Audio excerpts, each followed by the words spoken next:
হাওড়া থেকে সাঁতরাগাছি হাফ টিকিটে পৌঁছে গেছি।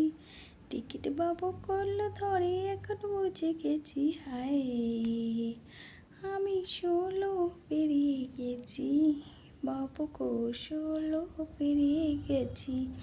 যখন ছিলাম 12 ছিলাম না তো কারো, যখন ছিলাম 12 ছিলাম না তো কারো।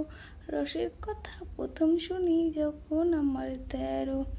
14 যখন পার আগুনে চারকার, 15তে জোয়ার এলো নদীতে আমার। এখন বুঝি ছেলে ছোড়া, এখন বুঝি ছেলে ছোড়া, এখন বুঝি ছেলে ছোড়া কেন কাছাকাছি। হায় আমি 16 পেরিয়ে গেছি, ও বাবু গো 16 পেরিয়ে